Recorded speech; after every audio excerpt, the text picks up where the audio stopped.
repente a gente sonha em primeira pessoa. O que você sonha é muito diferente do que esse sonho que a gente está aqui acordado. Muito diferente. A gente sonha com coisas bizarras, com, enfim. As coisas que acontecem no sonho são bizarras, comparado a esse estado de consciência que a gente está agora. Mas mesmo, veja, olha que curioso. Enquanto a gente está sonhando, vivendo aquele sonho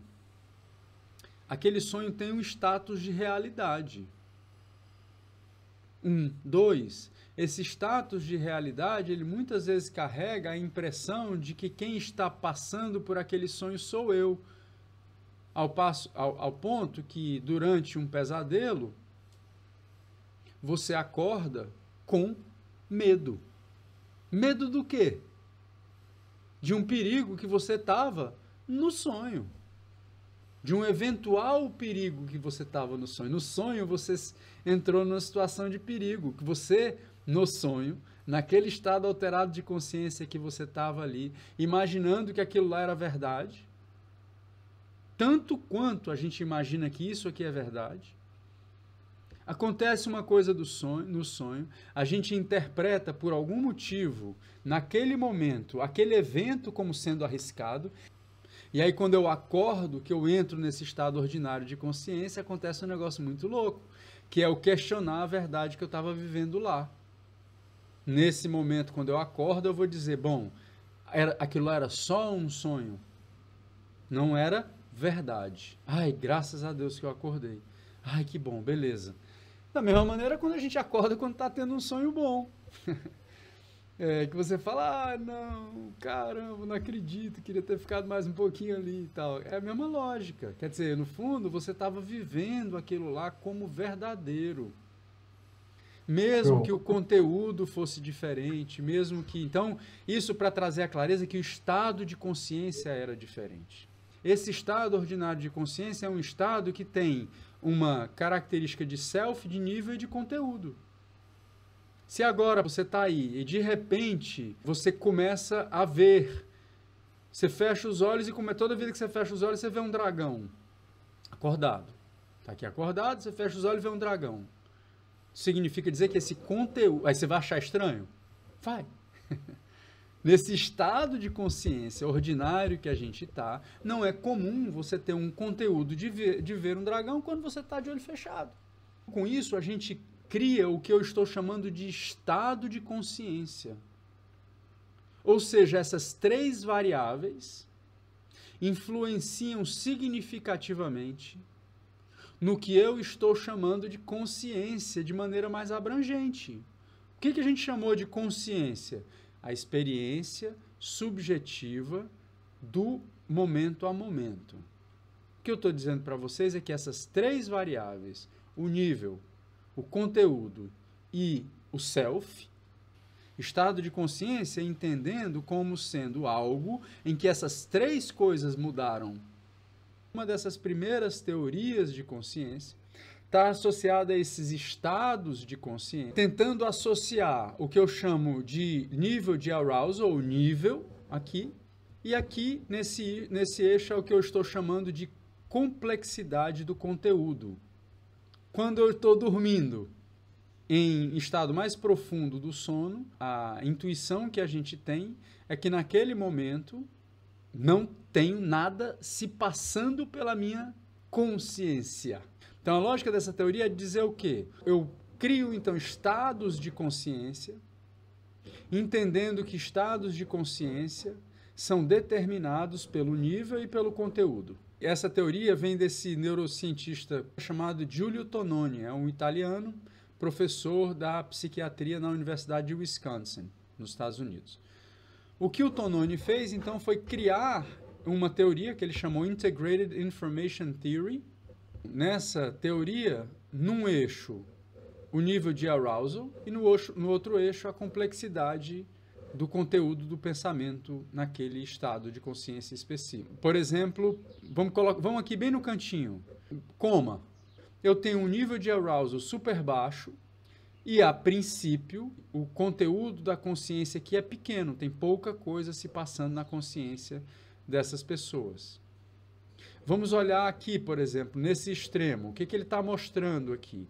São casos ou estados de consciência em que o nível de arousal é alto, mas o conteúdo é pouco complexo.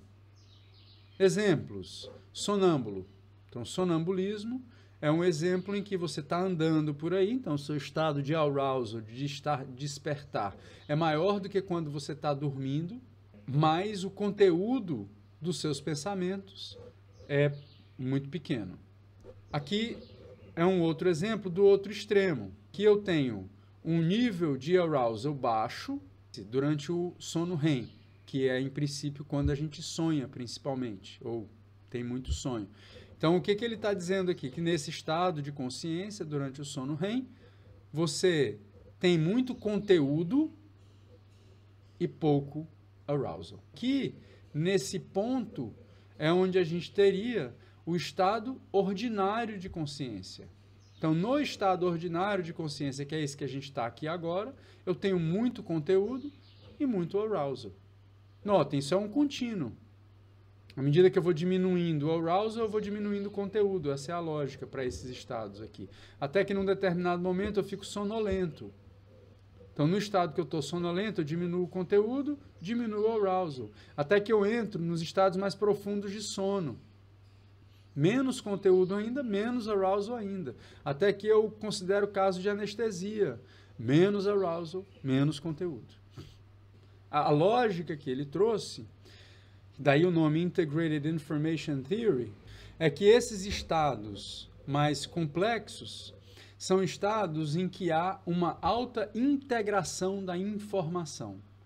O que ele está chamando de alta integração da informação, que a gente está vendo nesse desenho aqui embaixo, em comparação a essa parte intermediária. Então, nessa parte intermediária, a integração da informação ela é dividida em dois grandes clusters, como você está vendo aqui. Isso é só um desenho, para a gente ter uma clareza que ele está querendo trazer aqui com essa perspectiva. O que ele está dizendo para a gente, então, é que nesses estados de consciência, como, por exemplo, Minimal Conscious State, esses estados aqui mais baixos, nesses estados de consciência, a gente tem uma maior segregação de funções do cérebro, ao passo que no estado mais integrado de consciência, o cérebro funcionaria de maneira mais integrada.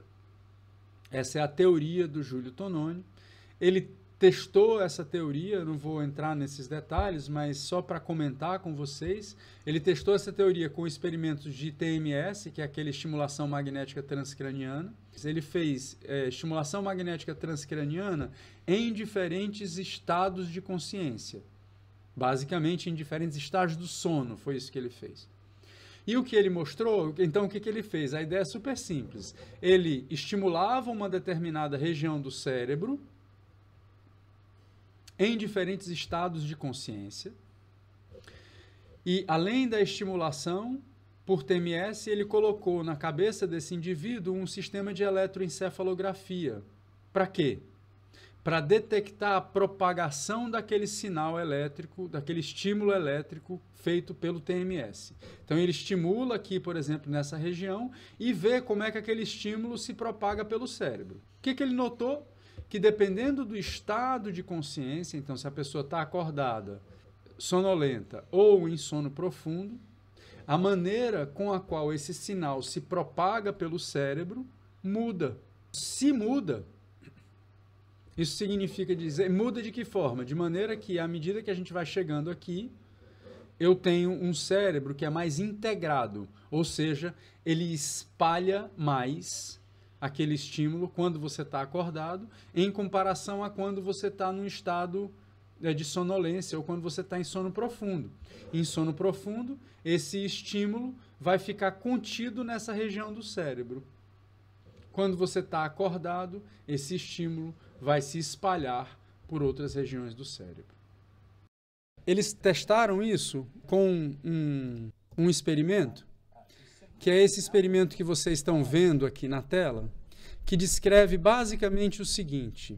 Eles pegaram pessoas em diferentes estados de consciência. Ele fez um experimento que usava estimulação magnética transcraniana e eletroencefalografia.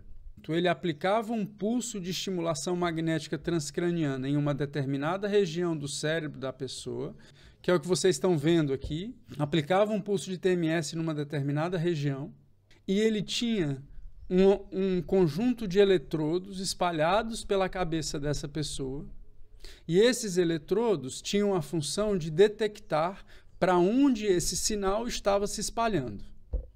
Então ele aplicava o pulso aqui e via a propagação desse sinal elétrico em diferentes regiões do córtex, usando essa touca de eletroencefalografia. E aí ele fez isso, num primeiro momento, em 2 estados, com uma pessoa acordada ou com a mesma pessoa dormindo. E o que ele percebeu? Isso aqui, o que vocês estão vendo, é a distribuição desses campos elétricos à medida que você estimula numa determinada região.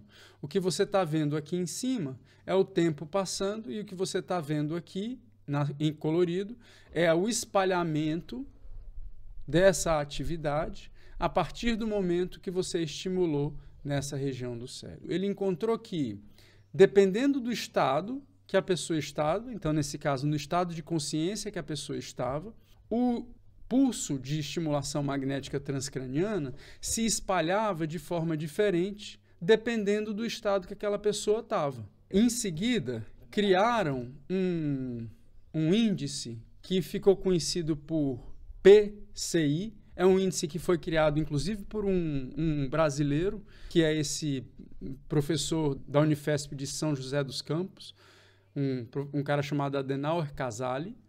E o que o Adenauer fez foi, basicamente, criar um índice para diferentes estados de consciência. Então, ele pegou vários pacientes, por exemplo, em estados desacordados, como, por exemplo, em estados vegetativos, fez essa técnica em estados vegetativos e fez essa técnica enquanto a pessoa estava consciente ou em um diferente estado de consciência.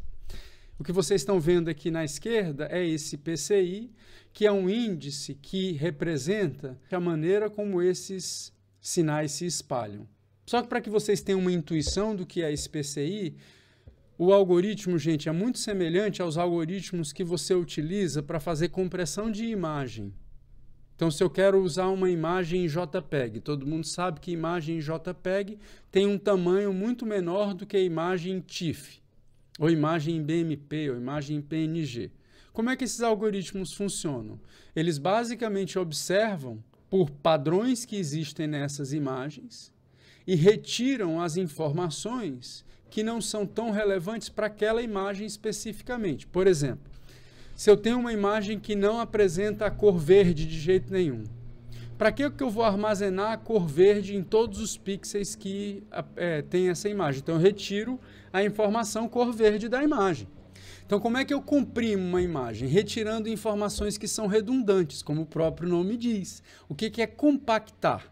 Compactar uma imagem é eu conseguir transmitir a mesma informação sem perda de informação. Então, eu estou transmitindo aquela informação sem perda de informação de uma maneira muito mais eficiente, porque a quantidade de informação que eu preciso para transmitir aquela informação é menor do que a quantidade de informação que eu tinha original naquela imagem. O que eles estão fazendo aqui? É um algoritmo super parecido. Só que aqui o que eles estão fazendo é dizendo quanto que eu consigo comprimir essa imagem sem perder informação. Então, o que você está vendo aqui, nesse eixo, esse PCI, representa quanto que eu consigo comprimir esse espalhamento que aconteceu aqui a partir de um pulso de TMS. O que ele está mostrando é que durante o estado acordado, eu não consigo comprimir tanto essa imagem formada pelo espalhamento desse padrão de pulso de TMS. Em outras palavras, ela se espalha mais. Então, isso aqui é uma representação de dizer que no cérebro acordado, essa informação ela chega muito mais longe. O cérebro está muito mais globalmente conectado durante o estado acordado em comparação a quando você está dormindo. Então, quando você está dormindo, a quantidade de estados acessíveis àquele sistema quando você está dormindo é menor do que quando você está acordado. E a partir disso, você então consegue criar um índice, que é o primeiro índice criado pela ciência, que consegue, a princípio, diferenciar quantitativamente estados de consciência que associam tanto arousal, ou ativação, quanto complexidade de processamento de informação ou conteúdo, e essa complexidade está sendo refletida por esse índice aqui, por esse PCI. Em inglês, existe a palavra awareness, para representar a ideia de ciência, e consciência e consciousness para representar a ideia de consciência. Em português, a gente usa a mesma palavra para representar, a gente usa a palavra consciência para representar as duas coisas. Eu estou ciente de um estímulo, a gente naturalmente diz eu estou consciente do estímulo. Do ponto de vista da ciência, é importante a gente diferenciar essas duas coisas. É importante a gente entender a experiência, ela depende da ciência. Para que eu tenha a experiência, eu tenho que estar ciente do que está acontecendo. Mas são duas coisas distintas. A experiência, ela não é a ciência do estímulo, ela não é a ciência da experiência. Embora a diferença seja quase semântica, porque se eu começar a andar um pouquinho para entender o que é ciência de um determinado estímulo, ciência de uma determinada experiência, não tem como eu ter a consciência de algo se eu não tenho a ciência de algo. A experiência subjetiva do momento a momento, ela requer que você esteja ciente da experiência do momento a momento. Embora essas duas coisas representem construtos diferentes, é importante que a gente compreenda que existe uma sutileza, e inclusive do ponto de vista da ciência, tem uma sutileza entre essas duas coisas. Como é que as pessoas então começaram a olhar para isso de forma separada de alguma maneira, né? Então a gente olhar para a ciência ou olhar para a consciência. Esse estudo ficou super famoso em 2006. Isso é uma paciente que tinha tido uma lesão traumática. Depois dessa lesão traumática, ela foi diagnosticada com o que se chama de estado vegetativo.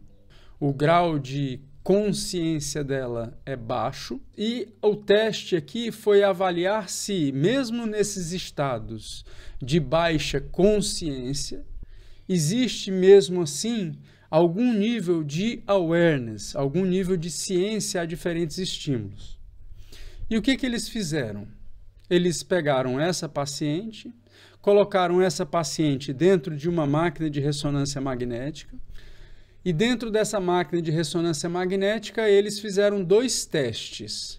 Num dos testes, eles pediam para que a pessoa se imaginasse jogando tênis, e no segundo teste, eles pediam para a pessoa imaginar uma memória autobiográfica. E, curiosamente, o que vocês estão vendo na tela é, no lado esquerdo, uma imagem associada a imaginação de jogar tênis, e a da direita é uma imagem associada à imagem autobiográfica, vá de um lugar até outro. Se imagine navegando ou andando de um determinado lugar que a pessoa conhecia até um determinado outro lugar na cidade que essa pessoa morava. E o que o resultado sugere é que as áreas envolvidas nesses 2 estados, nesses 2 protocolos, foram diferentes, e essas 2 áreas são representativas do que acontece no cérebro de voluntários controle. Em voluntários controle, imaginar uma partida de tênis leva à atividade da área motora suplementar, que é o que vocês estão vendo aí em SMA. Eu imaginar uma rota leva a atividade de outras estruturas, como o giro parahipocampal ou o córtex parietal posterior, representando a ideia de que mesmo essa paciente estando no estado vegetativo, mesmo assim, a princípio, essa pessoa tem ciência dos estímulos, que grau de ciência é esse? É muito difícil da gente conseguir fazer uma reflexão. Mas, de qualquer maneira, é um resultado muito impactante, que convence, de alguma forma, que essas representações elas continuam guardadas, mesmo que o nível de consciência dessa pessoa, levando em consideração aquele gráfico do Tononi, seja muito baixo. Então, a ciência começou a se agarrar com praticantes de meditação. A ciência começou a se agarrar com grupos de pessoas que têm essa habilidade no extremo, que têm a habilidade de detectar essas experiências ao extremo. Pesquisadores da consciência acabaram compreendendo que, se você quiser verdadeiramente entender um pouco melhor a ciência da ciência ou a ciência da consciência, a gente vai ter que... As pessoas começaram a entender que eu preciso ter pessoas que consigam traduzir da maneira mais clara possível tanto as experiências no que diz respeito aos seus conteúdos, como a ideia de estar ciente do que está acontecendo na sua própria consciência. A ciência, então, quando ela seguiu esse caminho, ela esquematicamente dividiu a meditação em dois grandes grupos, ou dois grandes grupos de práticas. São as práticas conhecidas por práticas de atenção focada, ou as práticas conhecidas como de monitoramento aberto. O que é uma prática de atenção focada? É uma prática de meditação em que você tem uma âncora, por exemplo, a sua respiração, e a prática significa que você está interessado, o objetivo da prática é que você traga a sua atenção para aquela âncora toda vez que a sua atenção sair da âncora. Se a âncora for a minha respiração, a minha prática representa eu prestar atenção na minha respiração, de tal maneira que a cada vez que a minha cabeça se descolar, eu vou trazer meu foco de atenção de novo para a minha respiração. Isso é o que a gente chama de prática de atenção focada. Ou práticas, né? Um conjunto de práticas. As práticas de monitoramento aberto são práticas em que você não tem uma âncora e a âncora é a própria experiência. Em outras palavras, as práticas de monitoramento aberto, que o objetivo dessas práticas é que você consiga observar esse teatro, essa novela que a gente está dentro, e de olhos fechados, as novelas dos seus pensamentos, observar essa novela de maneira a não se agarrar nessa novela. Então, observar essa novela como um espectador que num primeiro momento nem faz parte, que num segundo momento não vai mais nem fazer parte dessa novela.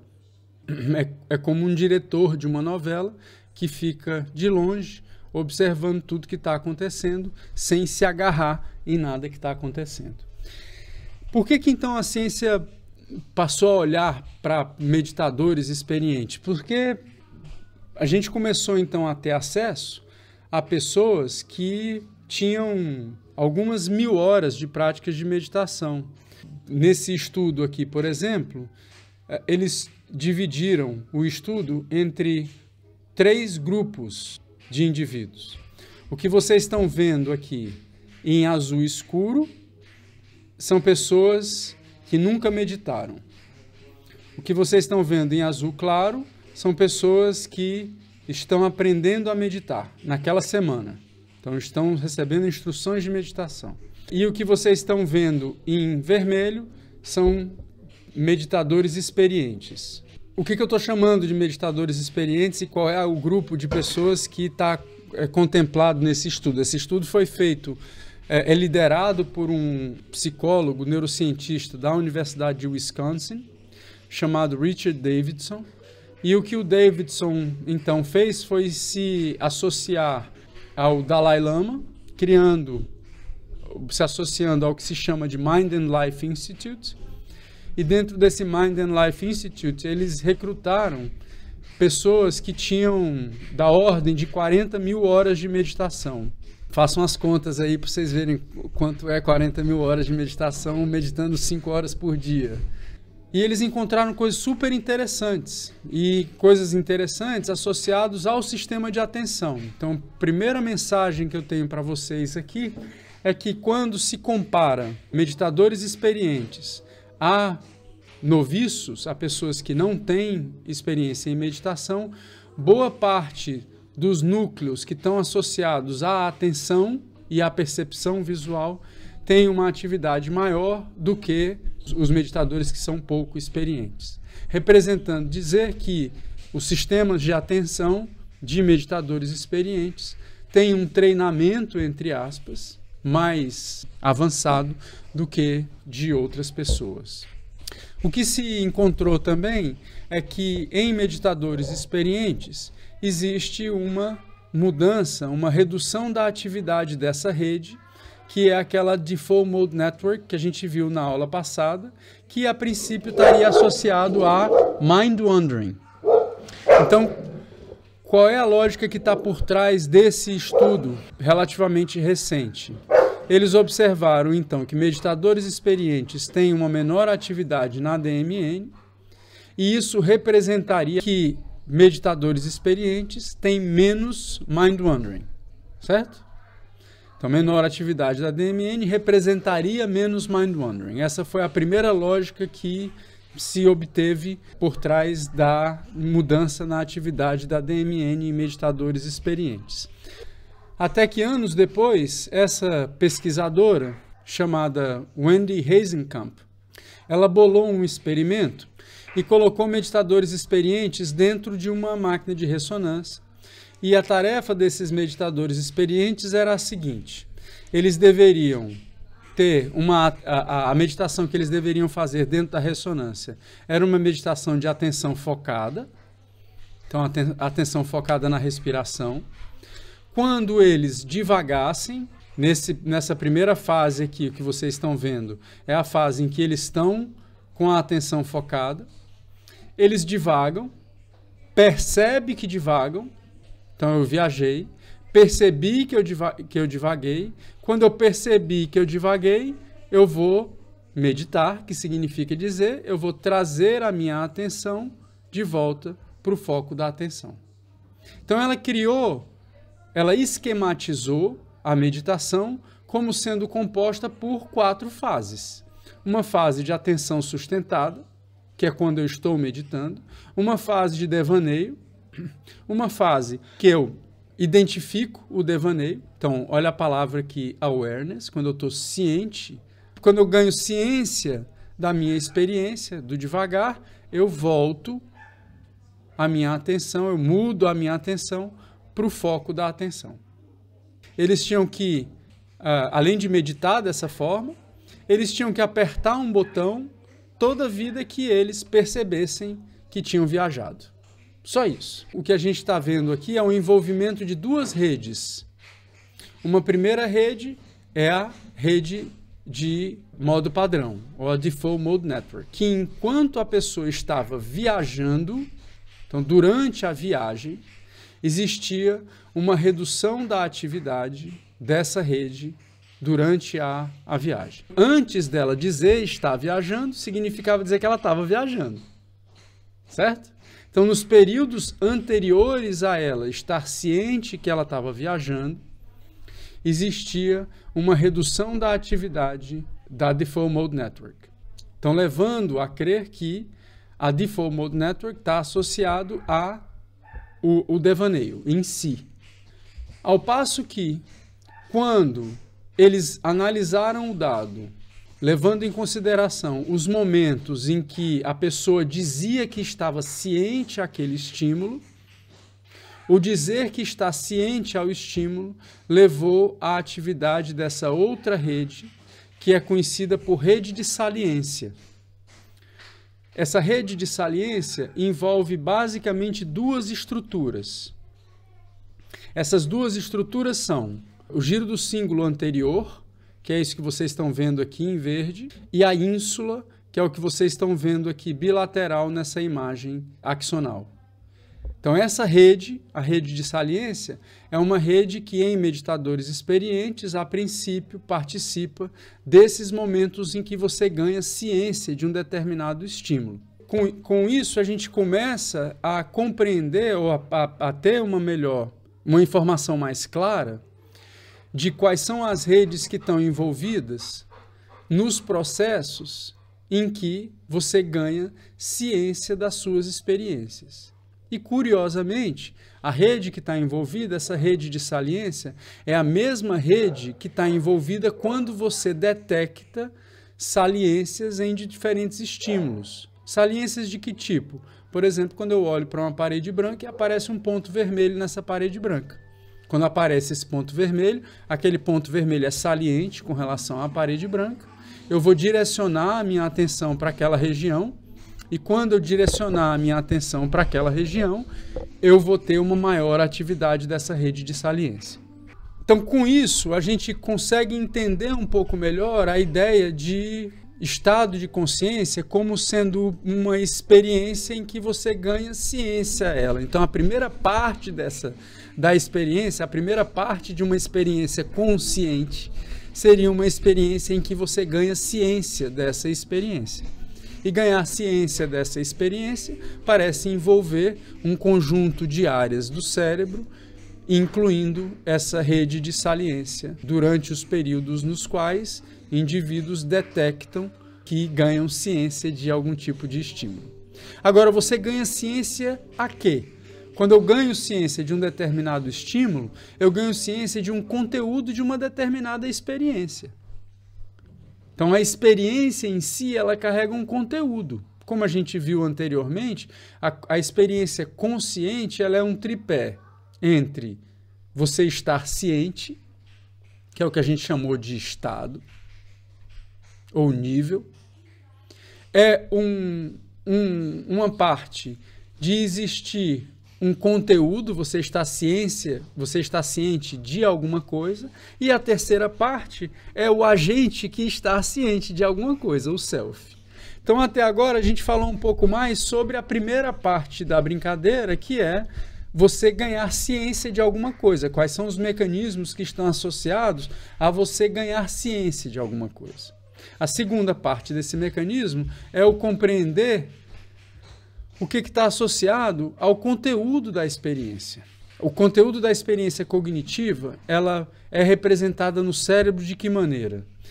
E a gente vai voltar a um mecanismo que a gente falou anteriormente, que ficou conhecido por Predictive Coding, por esse físico chamado Hermann von Helmholtz. O Helmholtz, ele é muito famoso pela contribuição que ele deu no eletromagnetismo, mas ele foi uma pessoa que também demonstrou muito interesse por percepção, particularmente pela percepção visual. Então, ele foi a pessoa que deu origem, eu não sei se vocês lembram, a quando a gente falou de atenção, ele foi o pesquisador que falou de atenção encoberta e atenção descoberta, over e covered attention. Ele foi o cara que pesquisou sobre essas duas formas de atenção. A ideia do Helmholtz é que a percepção, ele estava falando da percepção visual, ele é fruto de duas variáveis. Uma primeira variável, que é o que vocês estão vendo aqui à esquerda, que é a variável sensorial. Então, é o que você está vendo pelos seus órgãos sensoriais.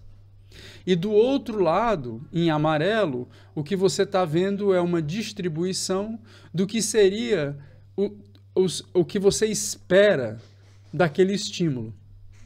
Então, o que você está vendo aqui em vermelho é o que a gente chamaria de bottom-up. O que a gente está vendo em amarelo é o que a gente chamaria de top-down. Em outras palavras, o processo de perceber um conteúdo, ele tem fruto nessa associação entre o que chega nos seus órgãos dos sentidos, cheio de ruído, e como você completa aquilo dentro do que você conhece sobre aquele estímulo a priori. A inferência inconsciente é a ideia de que o processo de percepção é um processo de inferência. O que você percebe do mundo como conteúdo, ou o que você experiencia do mundo como consciência, é o que você infere do mundo, que é balizado pelo que você está, naquele momento, recebendo como input direto do mundo. A percepção, ela é um mecanismo pelo qual o nosso cérebro interpreta esses sinais ambíguos, cheios de ruído, que são detectados pelos nossos órgãos dos sentidos. Mas isso a gente pode pensar em termos mais sutis, como, por exemplo, os próprios pensamentos. Então, quando eu percebo alguma coisa, uma emoção ou um pensamento, no fundo, a percepção disso é um casamento entre o que eu acredito e o que eu espero. Então, é o meu processo top-down, e o que chega até mim. Ou seja, a percepção é uma lógica bayesiana. A lógica de percepção é uma lógica de inferência bayesiana, em que você tem um prior, que é o que você espera, você tem o dado real, e você tem a inferência. A inferência, então, é o ato de... A percepção, então, é um ato de inferência. Para convencer vocês, eu queria que vocês olhassem para essa imagem. Eu acredito que o que vocês estão vendo nesse momento é um conjunto de branco e preto, sem representar muita coisa nesse branco e preto. Essa imagem não tem coerência nenhuma. A princípio, vocês estão vendo um patch de branco e preto. O que eu vou fazer agora é colocar um prior na cabeça de vocês. Então, o que eu vou fazer agora é ensinar um prior novo para vocês. Esse é o prior que eu vou ensinar para vocês. Agora vocês olharam para esse prior. E agora, quando eu voltar para essa imagem, o que vocês veem, o que vocês percebem, foi diretamente determinado pelo prior que você tinha a priori. Então, e vejam como o nosso cérebro é rápido no desenvolvimento de priors. Imediatamente você criou essa percepção nova a partir de uma informação a priori que agora o seu cérebro tem, que é essa. Essa informação a priori agora faz com que o conteúdo da sua percepção mude. Então, o que a gente percebe? Qual é o conteúdo da nossa percepção consciente? Ele, dentro desse modelo de Predictive Coding, ele carrega a ideia de que a percepção, então, é o melhor match entre os sinais de entrada e o que você já espera perceber daquele sistema. Isso traz, gente, uma informação super importante sobre consciência, uma vez que ela carrega a noção de que os processos top-down são fundamentais para a percepção consciente de um determinado estímulo. Ou seja, a percepção consciente de um determinado estímulo, ela não é 100% ditada pelo que é o estímulo. Existe uma pressão top-down super forte no que a gente percebe. Forte a ponto de começarem a surgir experimentos como esse. Esse experimento é um experimento super famoso de um professor de Harvard chamado Álvaro Pascoal Leone e esse professor do UCL chamado Vincent Walsh. Eles publicaram esse paper na Science em 2001. A proposta é a seguinte: bom, então se os processos top-down verdadeiramente influenciam na experiência, significa dizer que se eu conseguir modular os processos top-down, a percepção vai mudar. E o que eles fizeram? Eles olharam a atividade do córtex visual primário e a ocorrência de fosfenos. Fosfenos são pontos brilhantes que a gente vê no nosso campo visual. E nesse caso, com uma estimulação por estimulação magnética transcraniana, você vê fosfenos. O que eles fizeram foi, então, induzir fosfenos, então induzir uma percepção visual, e aí eles pegaram uma máquina de TMS e inibiram, então usaram aquela máquina de estimulação magnética transcraniana e inibiram uma área do cérebro, que é uma área do cérebro que participa de funções visuais mais elevadas, que é uma área conhecida por V5 ou MT. É uma área que é extremamente importante para a percepção de movimento. Eles impactaram V5 e observaram o impacto que V5 tem sobre a percepção do estímulo, sabendo que existe uma conexão de feedback entre V5 e V1. Eles bloquearam essa conexão entre V5 e V1, eles bloquearam uma projeção top-down sobre V1. Foi isso que eles fizeram. O bottom-up estava ileso, mas essa projeção top-down sofreu um impacto a partir da estimulação com esse equipamento de TMS. E o que esse mapa aqui está mostrando? Que as pessoas que foram estimulados perceberam menos fosfenos. Então, isso foi um dos primeiros trabalhos a demonstrar a causalidade entre um estímulo sobre uma conexão top-down, representando mudanças na percepção do indivíduo de um estímulo visual simples. Então, isso aqui é um dado que leva a gente a crer que a consciência, o estar ciente de um determinado... Está aqui, o visual awareness, ele é impactado por um processo exclusivamente top-down. Mais curioso que isso é o próximo exemplo. Tem uma condição psiquiátrica, que eu não sei se vocês já ouviram falar, mas é conhecida por Dissociative Identity Disorder. Desordem de identidade dissociativa, chamado de DID. Essa DID, essa desordem, ela é tal que os pacientes que apresentam essa desordem, eles apresentam características claras de, no mesmo indivíduo, ele representar diferentes personalidades. É uma desordem de identidade. Então, ele assume diferentes identidades. E aí, essas diferentes identidades, elas têm, dependendo, enfim, aí depende das identidades, depende das características. Tem identidade que conversa com outras, tem identidade que entende que as outras identidades estão presentes. Então, basicamente, é um indivíduo que de uma hora para outra e abruptamente, na ordem de minutos, ele transita entre uma identidade e outra.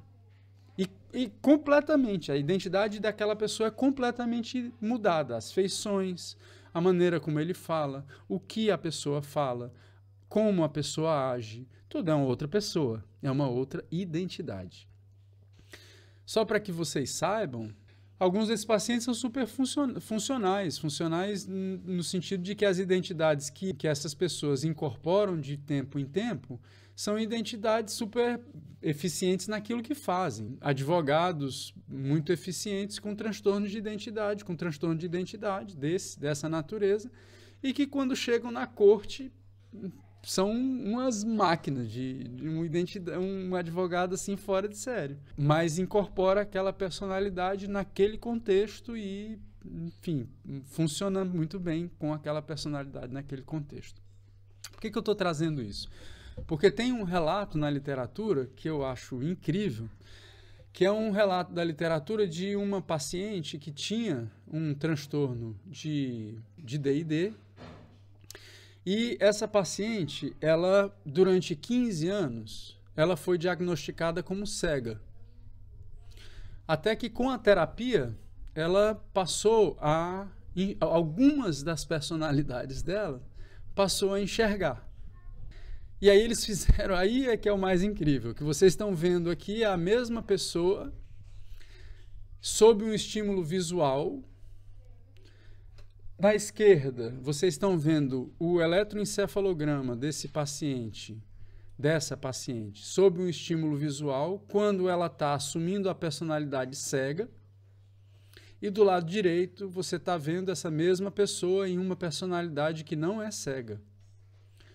O que esse mapa está representando é que quando ela tem a personalidade cega, abre os olhos e você projeta um estímulo visual sobre ela, não tem resposta no córtex visual primário dela.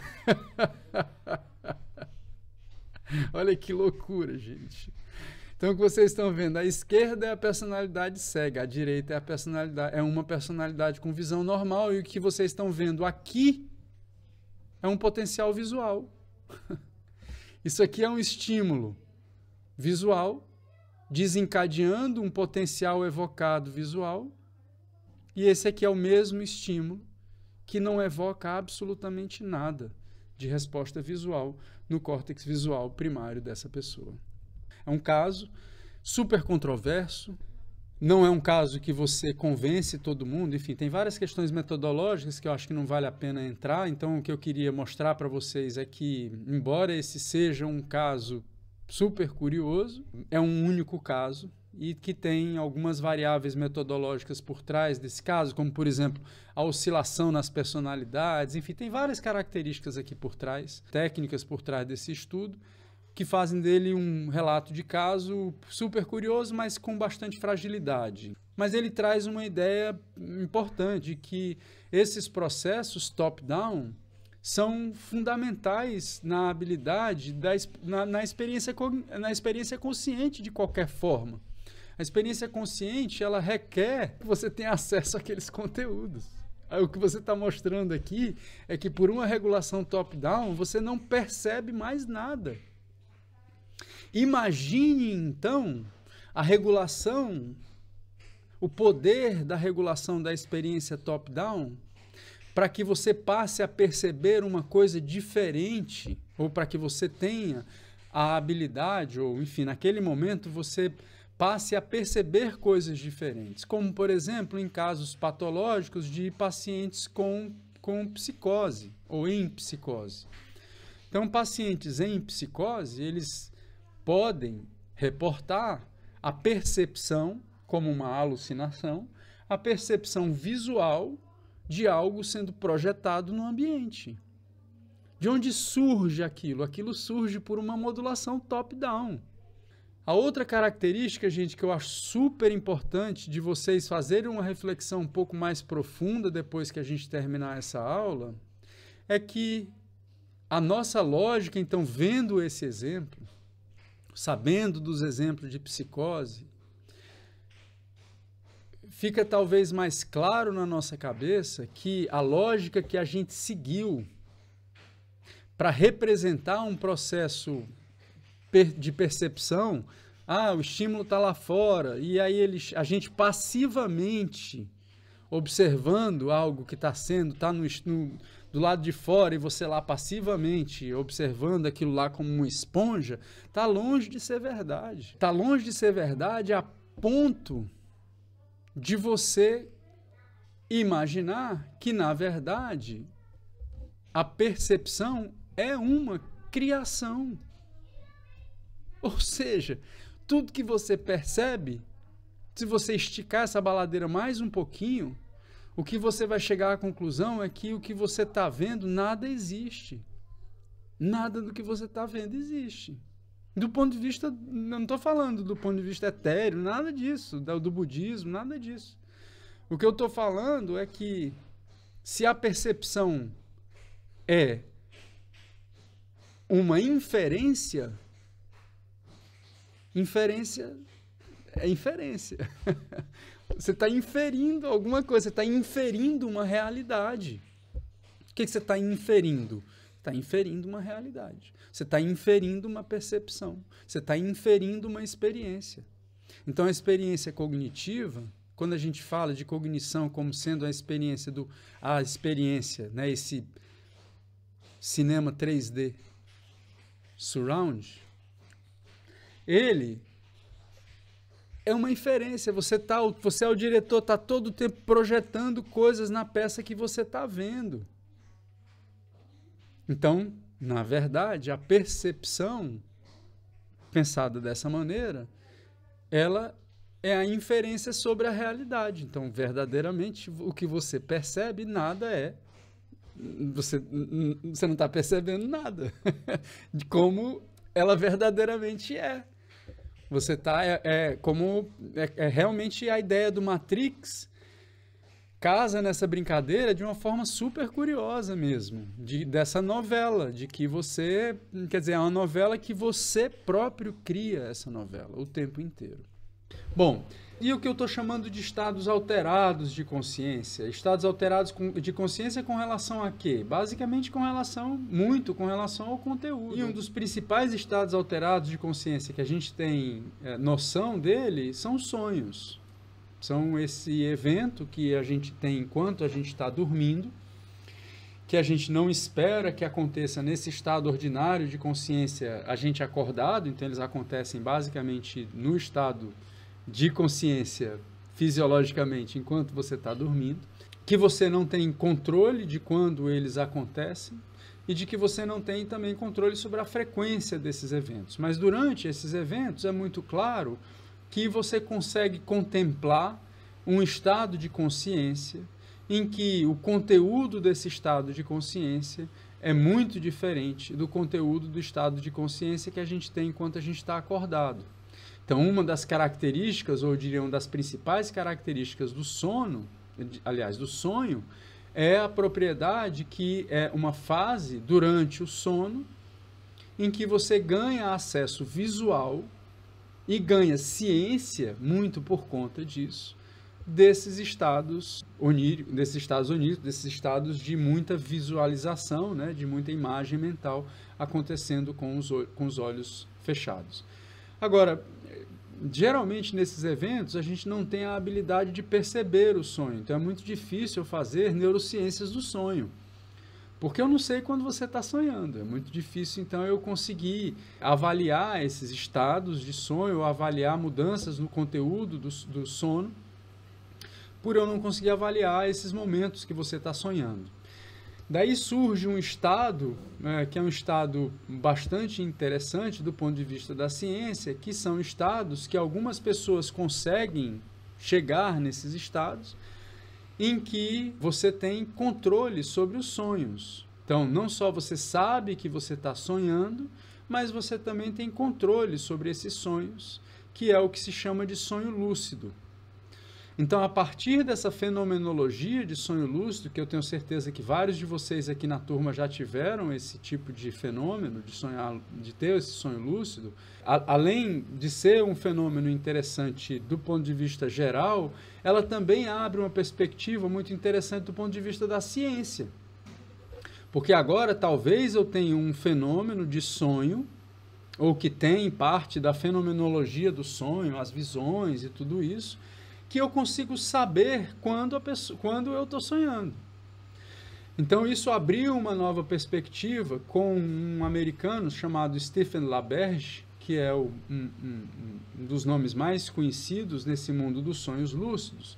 Ele, na época, fazia pós-graduação em Stanford, lá na Universidade da Califórnia, e nesse conjunto de experimentos, o que ele fez foi pegar pessoas que tinham sonhos lúcidos mais frequentes e tentar fazer com que essas pessoas tivessem sonhos lúcidos mais frequentes dentro do laboratório, enquanto estavam ali com um equipamento de eletroencefalografia na cabeça.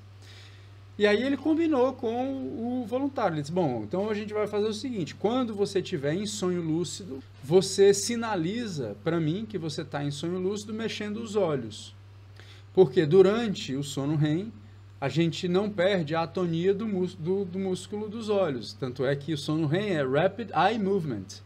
Então, o plano do LaBerge foi, você vai dormir, a gente vai treinar você para ter sonho lúcido, então tem uma série de estratégias que você pode adotar para ter sonho lúcido, desde estratégia comportamental até estratégia farmacológica, para você induzir esses estados. Na estratégia comportamental mais simples que existe, é basicamente todo dia que você acorda, primeiro, antes de você dormir, você fazer uma autoindução de que você vai estar lúcido durante o sonho. Então, aí dormir pensando nisso, dormir, eu vou ficar lúcido quando eu estiver sonhando, eu vou ficar lúcido quando eu estiver sonhando. E a segunda coisa é fazer um diário de sonho.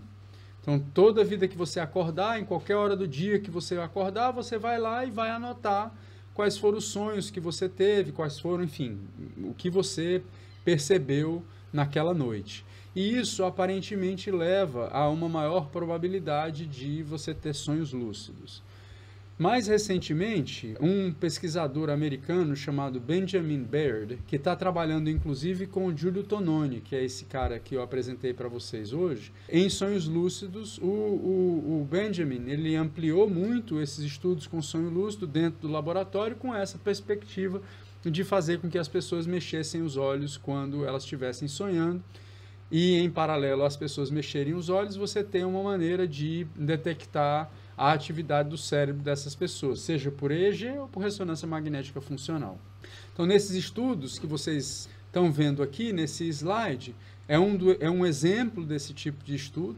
Esse estudo que eu estou mostrando para vocês, particularmente, é um estudo que foi feito na Alemanha pelo grupo de um pesquisador chamado Martin Dressler, que, na verdade, ele é pesquisador atualmente em Maastricht, na Holanda, mas ele é alemão. Fez o doutorado dele na Alemanha com sono e em Munique, com sono e com sonhos lúcidos. E isso aqui que vocês estão vendo é um experimento de sonhos lúcidos.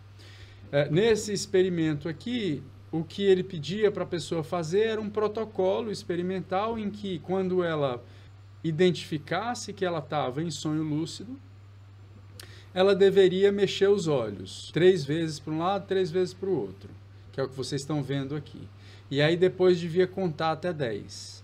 Depois mexer os olhos de novo, depois contar até 20.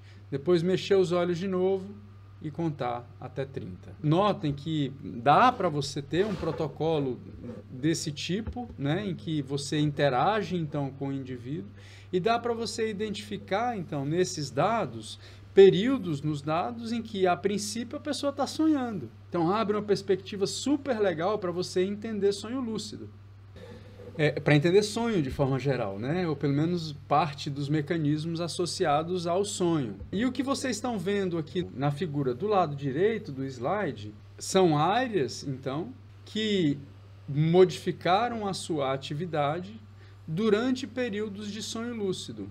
Uma área que é super importante para essa perspectiva de sonho, de você ter sonho lúcido, é o córtex órbito-frontal. Então, o córtex órbito-frontal é uma estrutura que aparentemente está muito ligada ao sonho lúcido. E aqui eu queria trazer um detalhe sobre uma pergunta que você fez antes, que é o seguinte: o que é sonhar lúcido? É basicamente eu estar ciente que eu estou sonhando.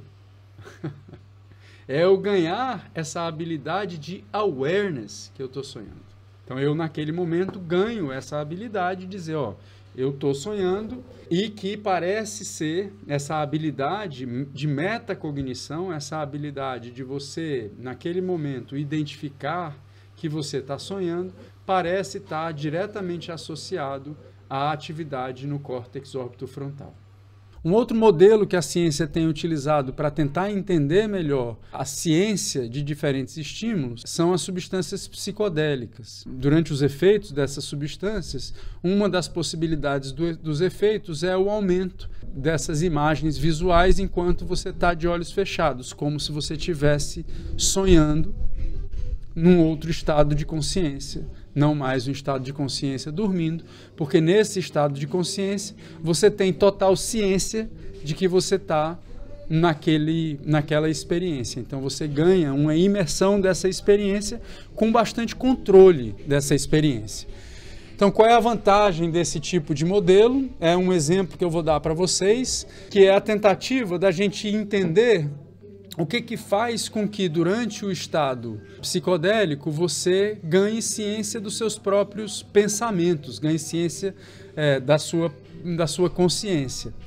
E a ideia que está por trás disso vem de um estudo que a gente fez há uns anos atrás, e o que eu queria mostrar para vocês aqui é o seguinte: nesse estudo, pessoas sob o efeito da ayahuasca entraram dentro de uma máquina de ressonância, e a tarefa que eles tinham aqui para fazer era imaginar cenas. O que a gente notou foi que, quando essas pessoas tentavam imaginar cenas de olhos fechados, sob o efeito da ayahuasca, existia um aumento da atividade dessa área frontopolar, que é exatamente a mesma área que a gente vê em sonhos lúcidos. Então, a princípio, parece que durante os efeitos da ayahuasca existe uma modulação significativa de áreas que estão relacionadas à ciência, de áreas que estão relacionadas a esse aumento da ciência a diferentes estímulos. Junto com o aumento da atividade dessa área, a gente observou um aumento da atividade do córtex visual primário. Então, a lógica que a gente tem caminhado com esses resultados aqui é a ideia de que durante os efeitos da ayahuasca ou durante os efeitos de substâncias psicodélicas, você ganha a habilidade de observar os seus próprios pensamentos, de ver os seus próprios pensamentos. Aqui um paralelo mais claro entre o que são sonhos lúcidos e a atividade desse córtex órbito-frontal. Então aqui você tem um exemplo de sonho lúcido, aqui você tem um exemplo da ayahuasca e aqui a gente tem um exemplo de pessoas que tinham diferenças na habilidade introspectiva. Nesses três exemplos, a gente observa que o aumento da ciência, de eu estar ciente à minha própria consciência ou aos meus próprios pensamentos, parece estar diretamente relacionada à modulação dessa área aqui, que é o córtex órbito-frontal. Só para fechar essa linha de argumento, nesse estudo aqui também, eles fizeram uma estimulação do córtex órbito-frontal em diferentes indivíduos e perceberam que a estimulação do córtex órbito-frontal leva a uma pior percepção dos seus próprios pensamentos, leva a um aumento de mind wandering, fazendo sentido com a ideia de que essa região está diretamente relacionada a esses processos de você estar ciente. Como é então que a gente ganharia essa ciência? Uma perspectiva que a gente tem nesse trabalho é a ideia de que, como a gente viu, um ritmo, uma oscilação muito importante no cérebro humano é o ritmo alfa, e a gente viu que o ritmo alfa ele aparece principalmente no córtex occipital. Uma das teorias por trás do alfa occipital é de que ele seria um mecanismo para fazer a supressão, uma assinatura de supressão visual. O que é uma assinatura de supressão visual? Quando você fecha os olhos, agora, se qualquer pessoa que fechar os olhos, você vai conseguir ver o que você está pensando? Não. Embora você esteja pensando, mas você não vai conseguir ver como você estivesse sonhando. Quando você fecha os olhos e imagina a praia, a clareza com a qual você imagina a praia é a mesma de quando você está na praia? Não. Então, será que existe algum mecanismo no nosso cérebro que faz com que quando eu fecho os olhos, eu iniba a resposta do sistema visual de tal maneira que eu não fique vendo os meus próprios pensamentos toda a vida que eu fechasse os olhos? Então, até por uma questão de adaptabilidade, seria terrível se eu fechasse os olhos e percebesse e visse tudo que eu estou pensando. Então, a princípio, o que a gente imagina é que existe, parece um mecanismo por trás dessa teoria, é de que o alfa, então, seria um ritmo que suprimiria a informação visual. E é super curioso, porque como é que o alfa, onde é que essa teoria encontra sustento também? No fato de que, quando eu fecho os olhos, o que acontece com alfa? Aumenta. Então, eu fecho os olhos, aumenta alfa. Eu abro os olhos, diminui alfa. Então, a proposta aqui é de que quando eu fecho os olhos, aumenta alfa no córtex occipital, e em aumentar alfa no córtex occipital, o sistema está fazendo com que eu não visse. Ele está inibindo essa produção visual do que eu estou pensando. Estudos com ayahuasca foram feitos e o que é super curioso nos estudos com ayahuasca é o seguinte: um dos principais marcadores dos efeitos da ayahuasca e de outros psicodélicos é que existe uma redução do ritmo alfa durante os efeitos dessas substâncias. Então, o que você está vendo aqui, no lado esquerdo do slide, nas diferentes linhas do slide, você está vendo diferentes bandas de frequência. Aqui em cima, delta, no meio, teta, e embaixo, alfa. Vamos concentrar aqui embaixo. O que acontece?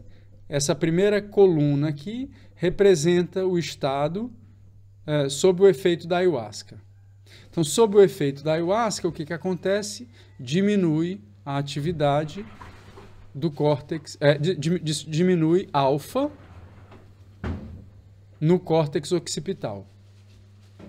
Essa diminuição de alfa no córtex occipital está relacionado ao aparecimento das visões, a ponto que, se eu uso um agonista chamado ketanserina, esse antagonista de serotonina, ele inibe as visões. Então, as pessoas que são tratadas com ketanserina antes da ayahuasca não têm as visões. E o que se observa é que, em comparação, quando você está sob o efeito da ayahuasca sem a ketanserina, não existe uma inibição de alfa. Em outras palavras, o que isso aqui traz de informação para a gente é um elemento que diz o seguinte: quando a pessoa está sob o efeito da ayahuasca, existe uma inibição de alfa. Então, se existe uma inibição de alfa, quando eu fecho os olhos, alfa não aumenta. Que é isso que acontece em todos nós agora nesse estado ordinário de consciência. Se eu fechar os olhos, alfa aumenta. O que ele está mostrando aqui? Que quando fecha os olhos, alfa não aumenta sob o efeito da ayahuasca. Então, mais que isso, quando eu tiro as visões, alfa volta a aumentar. Ou seja, então, aqui o que eu estou vendo é o cérebro com a propensão às visões, e aqui o que eu estou vendo é um cérebro sem a propensão a essas visões.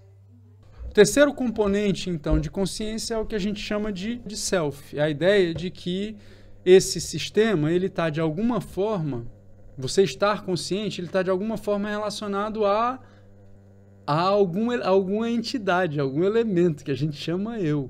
Então, existe um elemento que tem essa experiência. Esse self, a gente pode associar ele ao corpo. Então, as pessoas chamam de... bodily self. Então, o self que está associado ao corpo. A gente associa o self ao corpo. A gente identifica o self com o corpo o tempo todo. A gente identifica o self com a experiência, que é o que se chama de perceived self. Então, as experiências que eu tenho, eu acabo identificando, as experiências sensoriais, as experiências, enfim, todas as experiências são experiências que eu acabo identificando o self também. Eu identifico o self a esse elemento que tem vontade, que é o que se chama de volitional self. Então, quando eu digo eu vou fazer isso, é um volitional self. Você está associando diretamente a ideia de que esse self ele tem vontade. Você tem um self que é o self narrativo, é o self do presente, passado e futuro, é o self que ele perpetua, é a sua história. Então você associa, quando você pensa em você no passado, aquilo é um contínuo. É o mesmo você que estava ali quando você tinha 10 anos de idade, quando você tem 20 anos de idade, 30 anos e assim por diante, é um contínuo. Isso é o que as pessoas chamam de narrative self. Então, é o self que você narra, que você conta a historinha em torno dele. E tem o self social, que é o self que interage com outros selves. Então, dentro dessa lógica, desses vários selves, a ciência ela se debruçou significativamente sobre o que a gente chama de bodily self. Então, sobre a ideia de que a gente associa, a gente tem o corpo é nosso, o corpo faz parte do que eu sou. Essa ideia de posse, essa ideia de que a gente possui o nosso corpo, que o corpo é a gente, ela é muito clara nesse experimento. Eu não sei se vocês já ouviram falar desse experimento, o experimento da luva de borracha. Experimento super bacana, não vai traduzir definitivamente o que é o experimento aqui, mas quem tiver a oportunidade de fazer esse experimento, ele realmente é muito impressionante. Mas a ideia aqui é a seguinte: existe um anteparo aqui que vocês estão vendo, e esse anteparo faz com que o indivíduo não veja a própria mão esquerda, nesse caso. Ele está vendo a mão direita, e do lado da mão direita tem uma mão de borracha. O que o experimentador vai fazer? Ele vai passar uma escova na mão de borracha, ao mesmo tempo que ele vai passar uma escova na mão de verdade, e enquanto o indivíduo está olhando para a mão de borracha. Beleza? É isso que ele vai fazer, ó.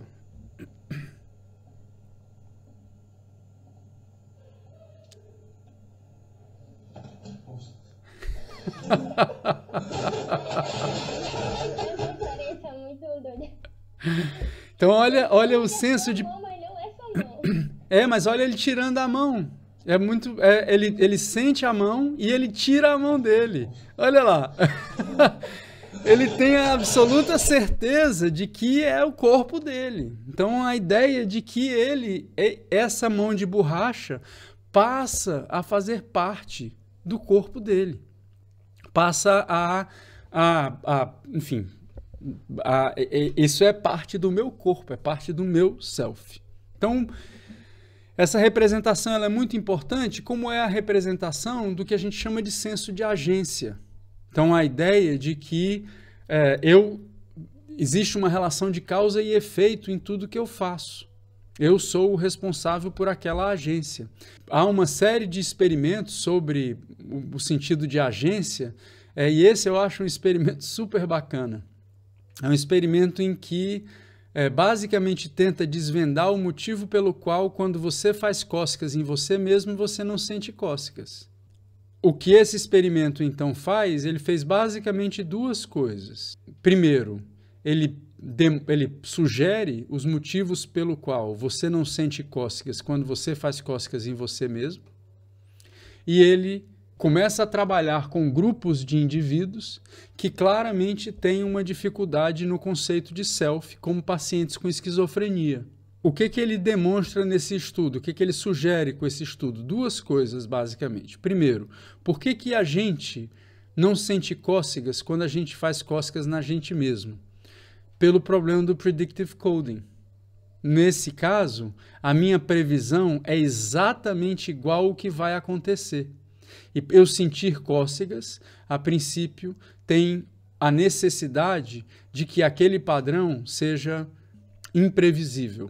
E essa imprevisibilidade, ela surge quando a outra pessoa interfere no seu sistema. E aí o que ele fez? Ele criou uma diferença no que chamou de quanto eu sentia a cócega sendo feita a mim mesmo, quando eu fazia cócegas e quando uma outra pessoa fazia cócegas. No grupo controle, o que ele diz é que quando eu faço cócegas, a diferença entre eu fazer cócegas e outra pessoa fazer cócegas é enorme. De tal maneira que ela é muito maior quando outra pessoa faz cócegas em comparação a quando eu faço cócegas. Quando as pessoas com esquizofrenia, com sintomas controlados de esquizofrenia, sentem a mesma coisa, a mesma diferença entre fazer cócegas e com outra pessoa ou ele mesmo. E aqui é um paciente que não sente nenhuma diferença porque ele mesmo não sente cócegas de jeito nenhum. Nem quando é feito nele mesmo, nem quando uma outra pessoa faz nele. Dois outros exemplos que eu acho super impressionantes no senso de agência, que também aparecem em pacientes com esquizofrenia, ou no senso de self, né, na ideia de percepção de self, vem desses estudos, em que no primeiro deles, esse da esquerda, é a relação entre você apertar um botão e ver uma luz acendendo. Então, a relação de causalidade é o senso de agência. Fui eu, a pessoa, responsável por acender a luz. O que acontece? Esse experimento eu acho maravilhoso, porque o que eles fizeram? Eles pegaram pessoas que têm esquizofrenia e um grupo controle, e eles variaram o tempo entre você apertar o botão e o som sair. Qual é a nossa intuição? À medida que o tempo vai aumentando, eu vou perdendo o senso de agência. Por quê?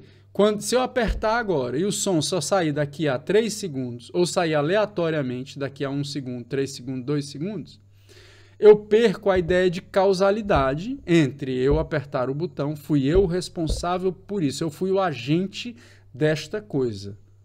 Esse self foi o agente dessa coisa. O que esses pacientes exibem, então, é uma perda do senso de agência. Eles não atribuem mais aquela ação a eles. Muito mais rapidamente do que uma pessoa do grupo controle. Um paciente com esquizofrenia, então, ele tem uma dificuldade de atribuir o senso de agência.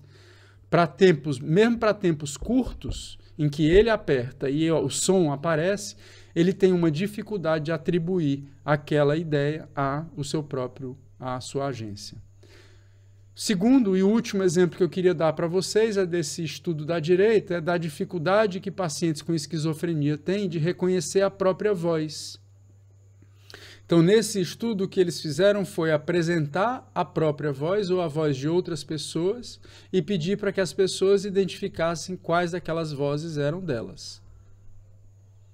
No paciente com esquizofrenia, existe uma perda na atribuição de vozes. Beleza? Bom, gente, era isso que eu tinha para apresentar para vocês hoje.